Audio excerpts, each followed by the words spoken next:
Today we're going to talk about matter and its states, the states of matter, its properties, and any sort of changes matter undergoes. We will finish right before we get to phase changes. On the asynchronous days, you will learn about separation techniques. But today we're going to just talk about matter generally. I'm going to go pretty quickly. It is a lot of vocabulary, so it's a lot of writing. So please pause the video as necessary. Make sure you're taking notes because you will be responsible for this on your test on October 2nd. October 1st and October 2nd.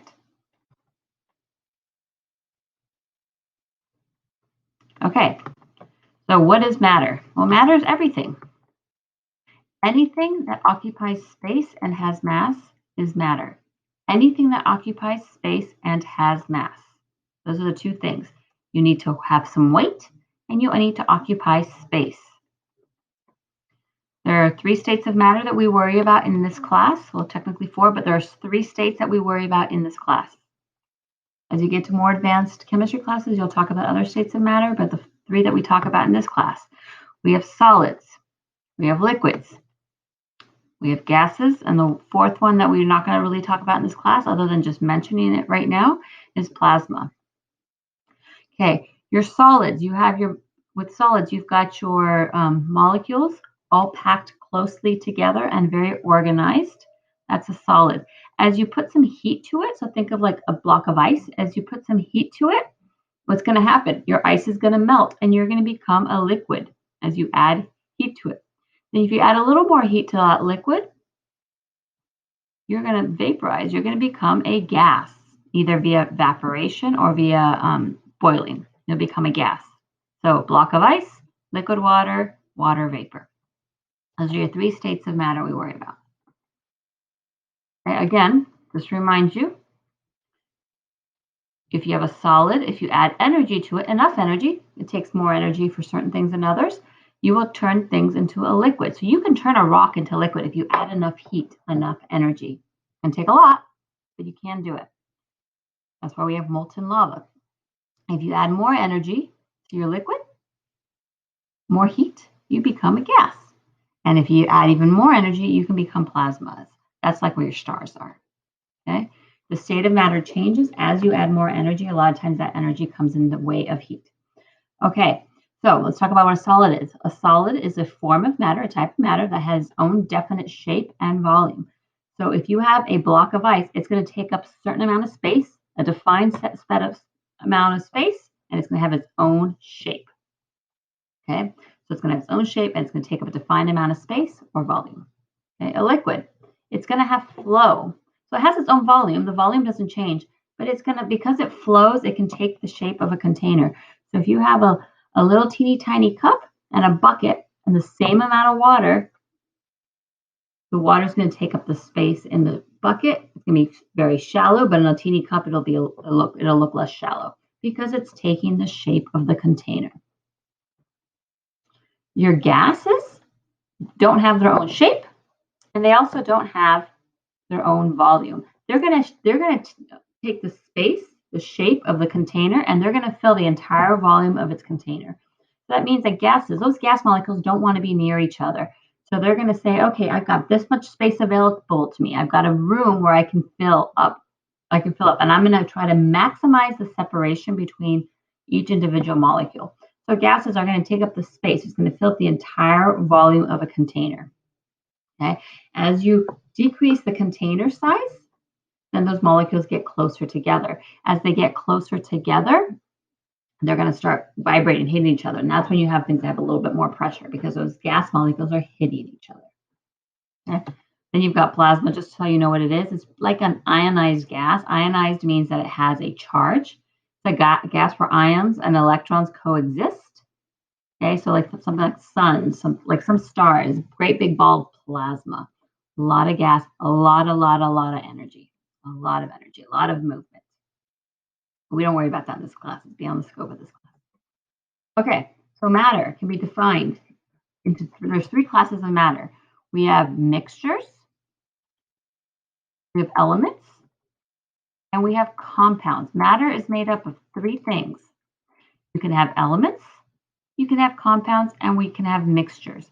These two kind of go together, and this is its own little beast. So we're going to talk about those individually. Okay. So again, matter is mixtures, compounds, and elements. Okay. So matter can be divided into pure substances, and that would be the elements and the compounds. Pure substances are elements and compounds, and then mixtures. And those can be what's called heterogeneous and homogeneous. We're going to start with the pure substances. So matter, again, are elements, compounds, and mixtures. But these two, elements and compounds, are pure substances. So what are elements? Elements are the simplest form of matter. Remember, something that takes space and has weight that can exist under normal laboratory conditions. Okay, so it's got the word element. So that would be something off the periodic table of elements. It's the things that you see on the periodic table by themselves. They're represented by 1 or 2 letter chemical symbol. So something like Na, that is sodium. S, that is sulfur. K, that is potassium. Ag, that's silver.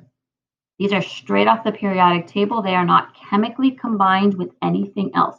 An element is the simplest form of matter that is not chemically combined with anything else. And that's considered a pure substance. The other pure substance would be something like a compound. A compound is something that is chemically combined. So substances that can be separated into simpler substances only by chemical means. Things that are chemically combined, so if they're chemically combined, to separate them, you need to use chemical means. Something like NaCl. So up here for elements, sodium was an element by itself. But when it's combined with chlorine, sodium chloride, that's table salt, that is now considered a compound because they're chemically combined. In order to get sodium out of this thing, out of sodium chloride, you have to use chemical means to break this bond. Same thing with water. This is a compound because it's made up of 2 hydrogens and 1 oxygen that are chemically combined, held together by a covalent bond. In order to get the oxygen back out, you must chemically separate them. You must break a bond. So an element is something straight off the periodic table. A compound is something that is chemically combined. Okay, so something like an element would be something like helium atoms, either just like little individual dots, or oxygen. Oxygen doesn't exist by itself. It always exists. It exists combined with each other. Those are called diatomics. We'll learn about that later. So an element would be like helium or oxygen. Those are elements because it's just one thing, just helium, just oxygen. A compound would be something like water. The blue being, in this case, the blue being hydrogen and the red being oxygen. Okay, those are compounds. Okay, so that takes care of this part of the matter, right? The pure substances, the elements and the compounds. So what are considered mixtures? So mixtures are a physical blend. Physical. Remember the other thing we talked about, compounds, was chemical blend. Now we're talking a physical blend of 2 or more substances. So like a dinner salad, that is a mixture. You've got some lettuce, you got some croutons, you got some salad dressing, you might have a little cheese, a little spinach, some chicken. That's a mixture. It's a physical blend of 2 or more substances. Salt water is also a mixture. It's a mixture of salt that has been dissolved in water. Not a chemical reaction, the salt has been dissolved.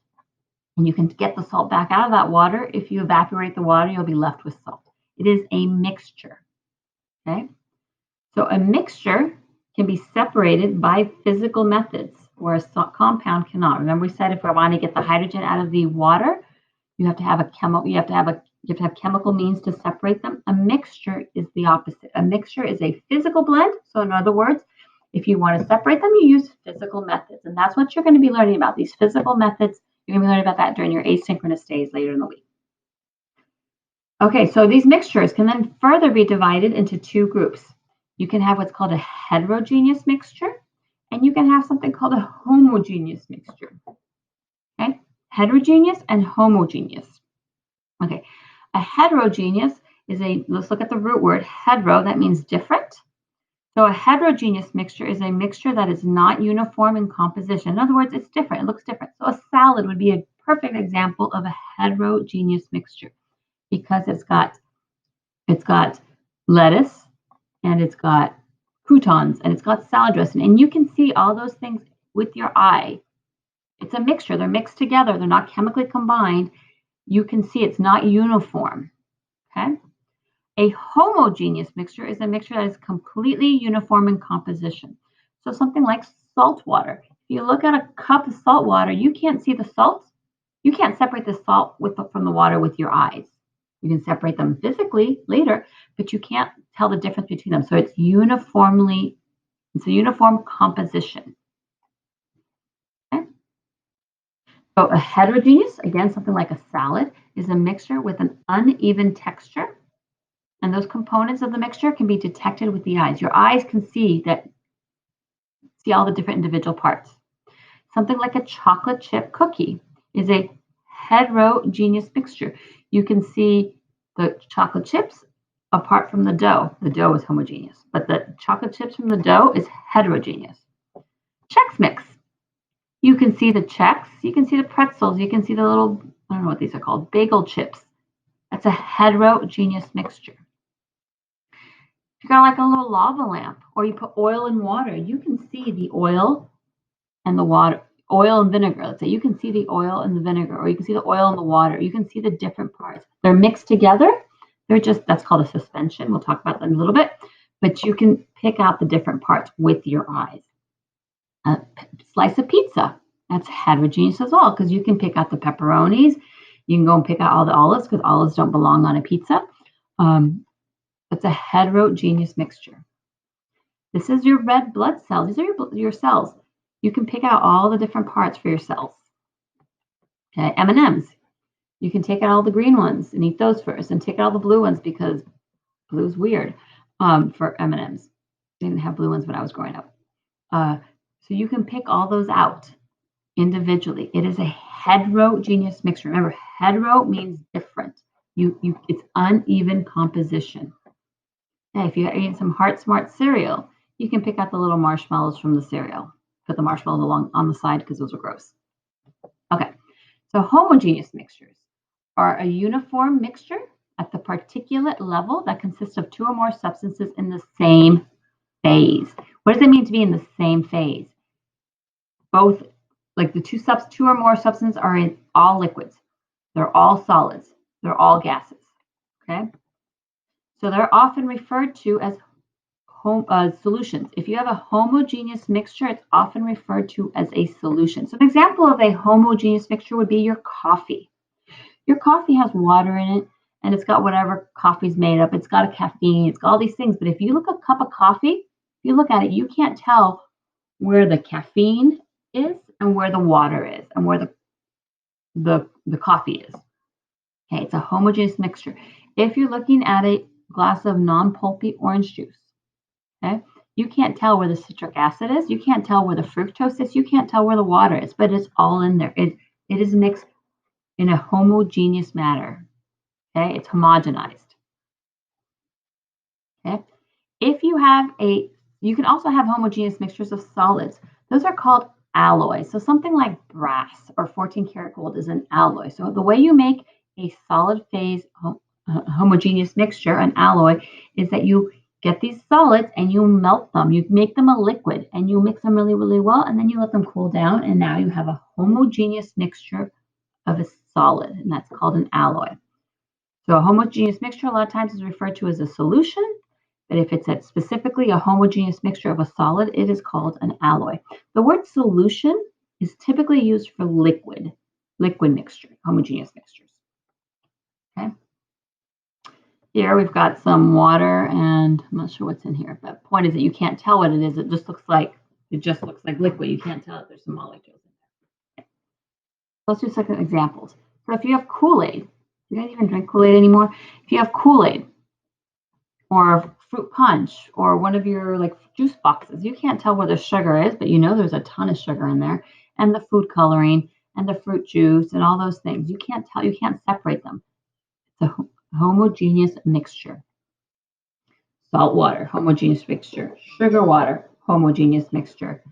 The air we breathe, like clean air that we breathe on a really clean day, That's a homogeneous mixture. You're surrounded by nitrogen, right? 78% of the air around you is nitrogen. 21% of the air around you is oxygen. But can you see the nitrogen molecules? Can you see the oxygen molecules?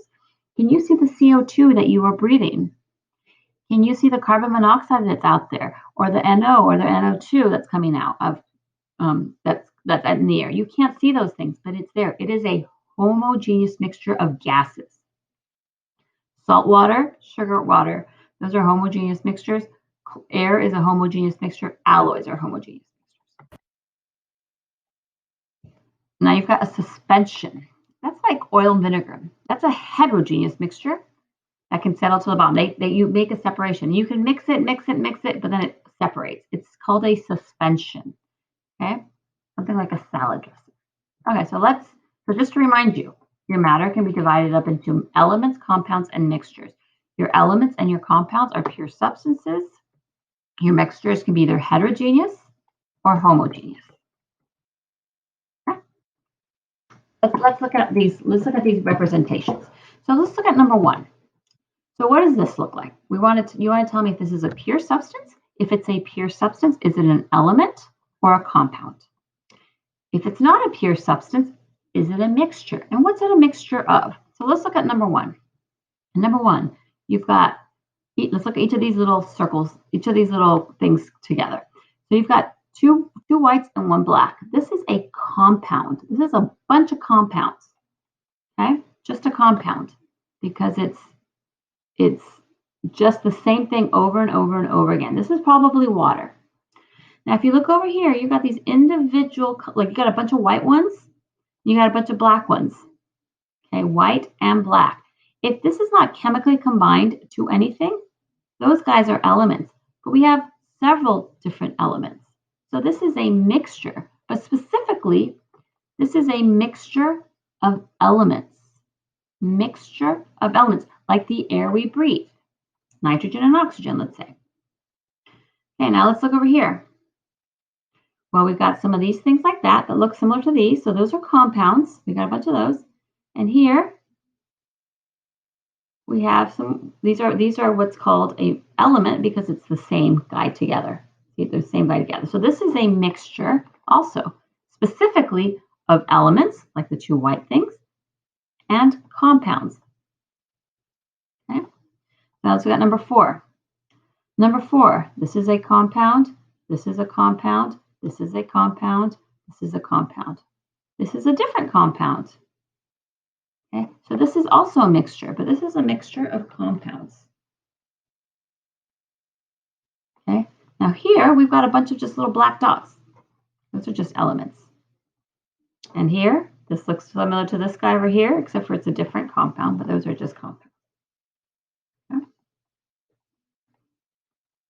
Okay, so you're gonna learn in your asynchronous days how to separate mixtures, these heterogeneous and homogeneous things. How do you separate them? And because they are a physical blend, you use physical processes. So just look out for that Nearpod, which will be available to you on Wednesday. We're not going to run through this because this is in your Nearpod, but you should go through it. You should go through it in the Nearpod. Okay.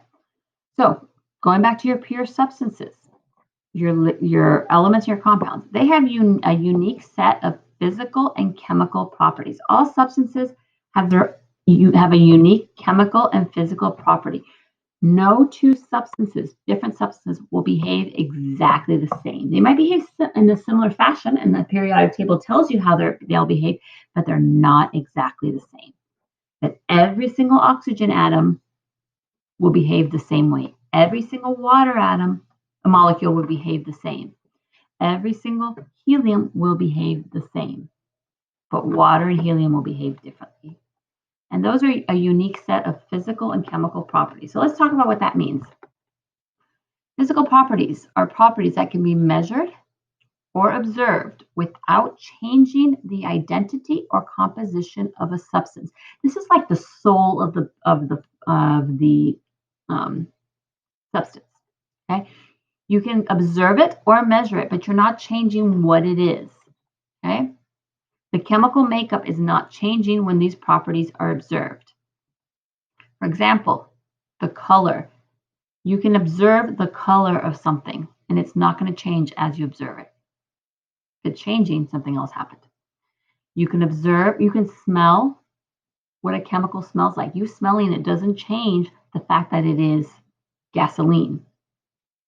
The texture does not change when you observe it. How it tastes, the temperature at which it freezes. Water always freezes at 0 degrees Celsius, always. Okay. The temperature at which it melts, same thing as the freezing point is the melting point. The temperature at which it boils, 100 degrees Celsius. The density, the mass per volume, how much it weighs, how hard it is. Those things are physical properties. They do not change with your observation of them, as opposed to chemical properties.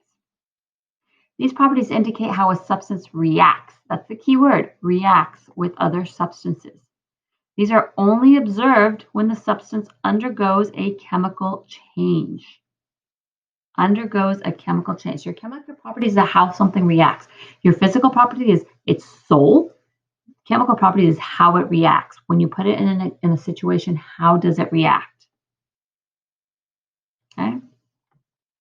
For example, is it flammable? The only way you're going to know if something is flammable is if you light it on fire. Does it light on fire? Is it flammable? And once it lights on fire, you've had a chemical reaction. You've changed what that is. Is it combustible? Does it blow up? Can it burn? Does it react with? These are all signs of chemical properties. So how do you distinguish between chemical and physical properties? Again, physical properties are characteristics that can be observed or measured without changing the sample's composition, what it looks like, how you're not changing the sample's composition. Chemical properties is you're changing the substance's composition. For instance, HCl is soluble in water. The fact that you can dissolve hydrochloric acid in water is a physical property. It's not a chemical reaction. It's just you're dissolving it. You're just putting it in there and it's mixing in really, really well. The HCl is still in that water. It didn't react, but it was soluble. That is a physical property. We did not change HCl. The fact that HCl is corrosive to metals, that means it reacts with the metal. That's a chemical property. The fact that it'll make something rust, it's a chemical property. HCl burns the skin. Anytime you're burning anything, you have a chemical reaction. So the fact that HCl burns skin, hydrochloric acid burns skin, that is a chemical property. Okay. So let's look at water. Let's look at some of its physical properties and let's look at some of its chemical properties. Physical properties, it has no color. It's colorless. That's a physical property. It has no smell. If you're at room temperature, it's a liquid. It has really no taste. It always freezes at 0 degrees. It always boils at 100 degrees. You're not changing water when you go from water is still water when it's an ice cube, when it's liquid water, or when it's water vapor, it's still water. You're not changing what it is. The fact that it can flow, that has to do with something called hydrogen bonding. We've got chemical properties for water. Water reacts with baking soda, right? You get little bubbles, right? That is a chemical property. The fact that it reacts with baking soda, the fact that water can react with acids. And that's a chemical property. Does not react with oil. Chemical property. Water is not flammable. That is a chemical property. Okay. So these physical properties can also be categorized further. A physical property can be categorized as either what's called intensive or extensive, sometimes called intrinsic or extrinsic. Okay, I'll try to use the word extensive and intensive just to be consistent, but if you see those other words, it means the same thing. Okay, so intensive properties are properties that do not depend on the amount of matter present. They don't, again, we're talking about physical properties. They don't depend on the amount of matter present. So if you have something and it's blue, it's always going to be blue. It doesn't matter how much of it you have, it's blue.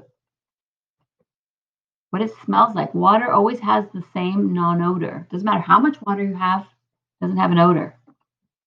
Conductivity, that means how likely you are to be able to run a current through it. If something is non-conductive, doesn't matter if you have a lot of it or a little of it, it's not going to conduct electricity. Hardness, how hard something is. Doesn't matter if you have a lot or a little, the hardness doesn't change. Those do not depend on the amount of matter present. Whether you have a bucket of water, or a bucket of ice, or you have an ice cube, it's always going to freeze at 0 degrees. Doesn't matter how much water you have, it's always going to freeze at 0 degrees. It's always going to boil at 100 degrees Celsius, always. Doesn't matter how much you have, whether you have a bucket full or a bathtub full or a little thimble full, it's still going to boil at that temperature. It won't boil before then. Okay. The density, how many grams per milliliter of water there is, that's not going to change depending on the amount of matter present. These are all what's called intensive properties. Not to be confused with extensive properties. Those are properties that do depend on the amount of matter present. Okay, it's external to the matter. Things like mass, how much something weighs, how long it is. Those depend on the mass. Your mass, the mass of your water is going to change whether you have a bucket or a little thimble size. It's going to weigh a different amount. That's extensive or extrinsic. Okay. How much space it takes is going to depend on the matter present. Those are extensive. How much what its length is, those sort of things are extensive. Okay. Now let's talk about density. Density is one of these physical properties of matter. You've learned about density since middle school. No, since elementary school. Okay. Density shows how tightly matter is packed within an object. Okay. How close are those molecules packed together? So if you look at this here, this guy right here is more dense than that one. So if you're looking at a certain volume, okay, the mass of this is going to be less than the mass of this per the same volume. Density is grams per volume.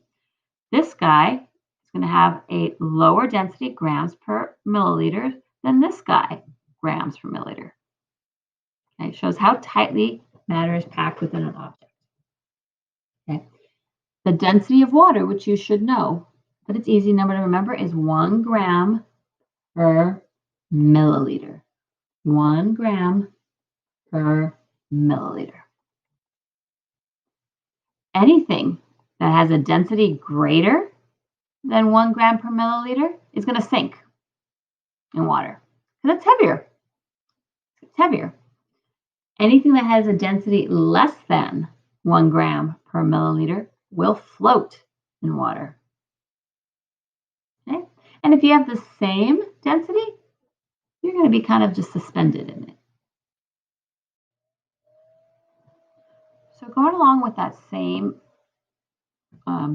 thought in terms of density, we have something called buoyancy. And this is what makes boats float. Okay, so what is buoyancy?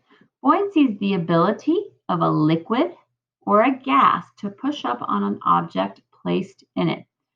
So if you have something like this little circle here, and you've got the ability, if your liquid is pushing up on this substance stronger than the air is pushing down on it, it is going to float. But if the air pushing down on it is stronger than the liquid pushing up, it's going to sink. Okay? So for example, you're in a swimming pool. Some people are more buoyant than others. Okay? So ships are built to be less dense than water. Okay? They're built to be less dense than water so that they will float. But then beyond that, you want to have that buoyant force. That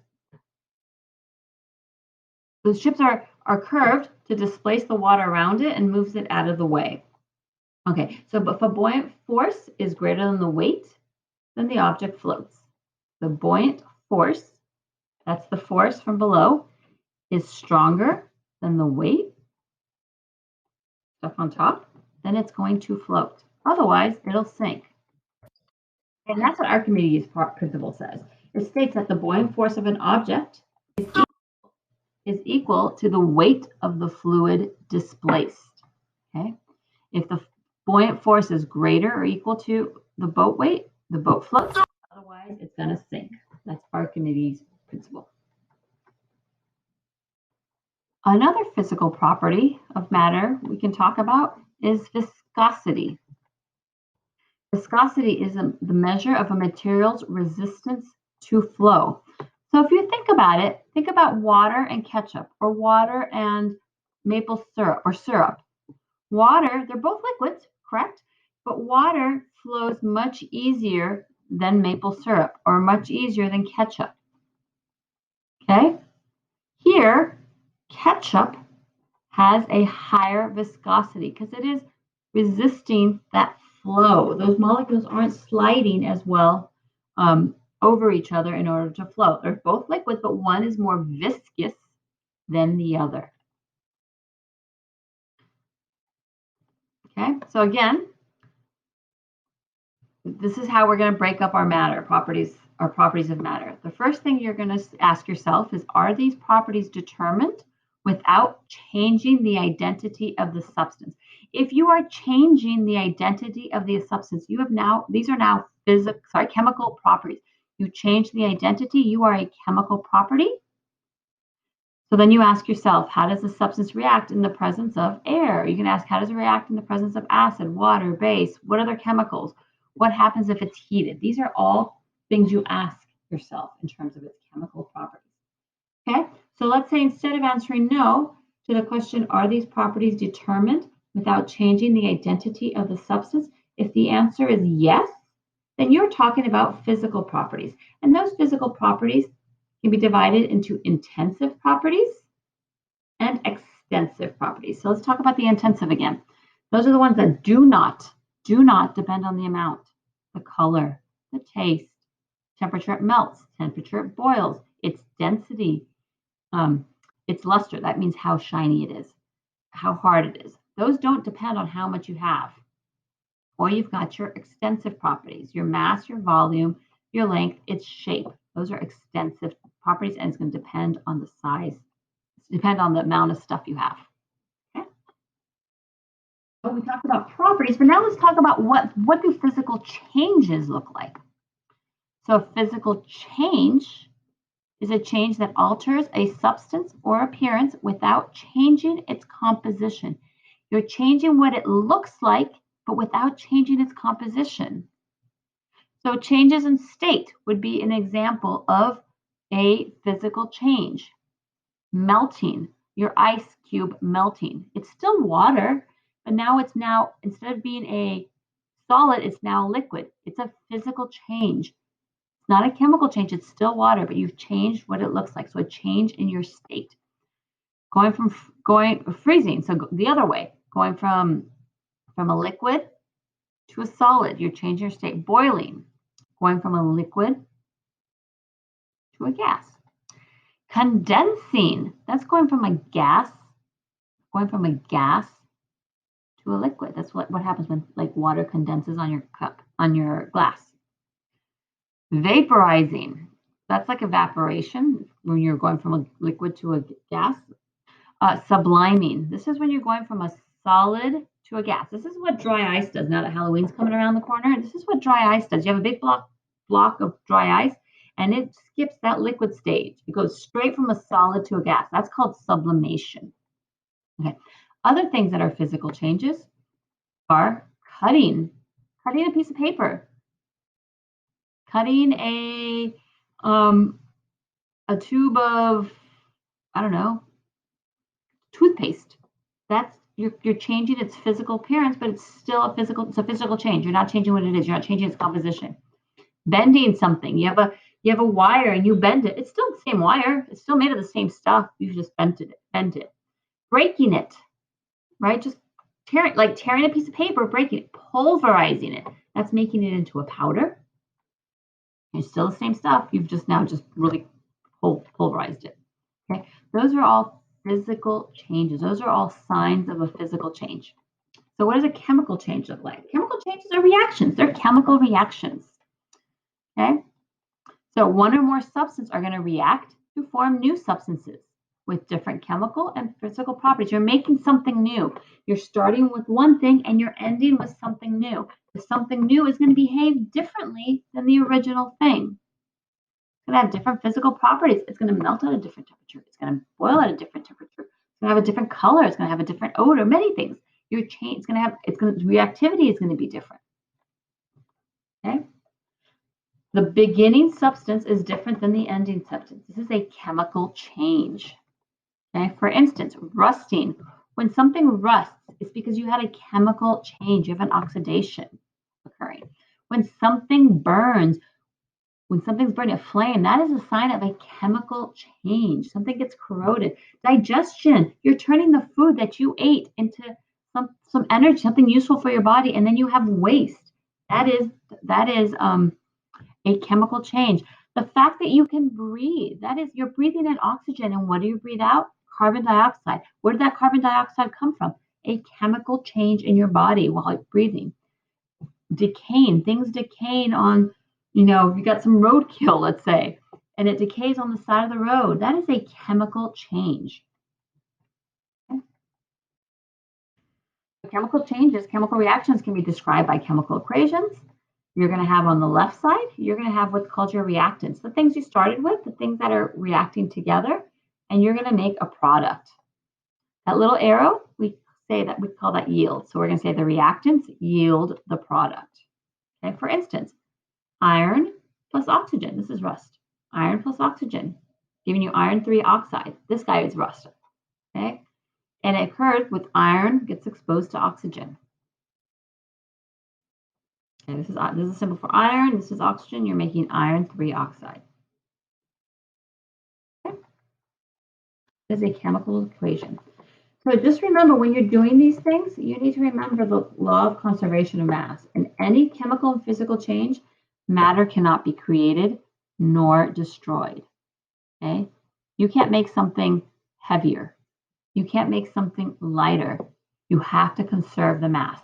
It might seem lighter because you lost something to gas and that escaped, but the point is that you have to conserve mass. And we're going to use this concept a lot when we get to stoichiometry unit. Okay?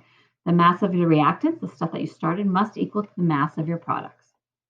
So if you have hydrogen plus oxygen to give you water, if you have 10 grams of hydrogen and you have 5 grams of oxygen, your final weight of water has to be 15 grams total, because you can't make or destroy anything. So what are signs that a chemical change occurred? How do you know that a chemical change occurred? What if the color didn't change at all? How do you know? Well, evidence of chemical change are the following. If you see gas bubbles, if there's gas bubbles now where there wasn't gas bubbles before, you know what? You probably produced a gas in a chemical reaction, and gas evolved, and now it's escaping to the air. So if you see little gas bubbles where there wasn't gas bubbles before, then a chemical change happened, a chemical reaction happened.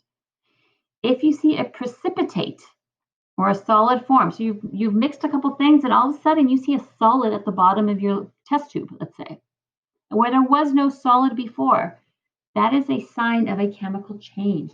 These are also things that when we're talking about chemical reactions, we're going to talk about what motivates a reaction to happen. What is the motivating factor for these reactions to happen? Motivating factors is you're going to form a gas. That's a motivation for a reaction to happen. You're going to form a precipitate. That's a motivation because these guys you can get at a lower energy state. Now, another huge sign of a chemical change is heat. Did it all of a sudden get hotter? Did it all of a sudden get colder? Was heat released? Was heat absorbed? Those are signs of chemical changes. Did all of a sudden you see a little burst of light? That's a sign of a chemical change. Light doesn't just occur. There has to be a reason for it, a chemical change. Was there a change in color? So color is a physical property. If all of a sudden the color changed, you've made something new, because if it was red to begin with and now it's blue, then it's not the original thing. It is now it's now a new thing with a new physical property. You've made something new. It is evidence of a chemical change. Okay, now let's go back to this heat released and heat absorbed. You have something called exothermic reactions. Exothermic reactions is when heat is released. So exiting. Heat is exiting the reaction. So it feels warm to the touch. Heat is feeling warm. It feels warm to the touch. An exothermic reaction is one where heat is released. The majority of reactions are going to be if they're going to release heat, they're going to be exothermic. The majority of the reactions, not all, but the majority. A fire burning. You sit next to a fire and you put your hands up next to it. That is an exothermic reaction. You're feeling heat. Okay, not to be confused with an endothermic reaction. Endothermic reaction. That's where the reaction is absorbing heat. So if it's absorbing heat, it's going to feel cold to you because it's taking heat away from you. So an example of that would be when you get hurt out on the football field, let's say, or out on the dance stage or wherever, and you need an ice pack, and there's those little ice packs that you kind of like crack, and then all of a sudden it gets really, really cold. And what you're doing when you crack it is you're breaking a barrier, and you're combining two things that form an endothermic reaction where it gets cold and you make a little ice pack. So these are evidence of chemical changes. And exothermic means heat released, and endothermic means heat absorbed. Heat is entering, endo, so it's cold. Heat is exiting, so it's warm. This is where we're going to end today. So on the asynchronous stage, you're going to learn about how to separate things, how to separate mixtures with physical means. You're going to learn all the different separation techniques. You will have an assignment you will have to do that will be due on Sunday night. And I look forward to seeing you after that's done. Bye.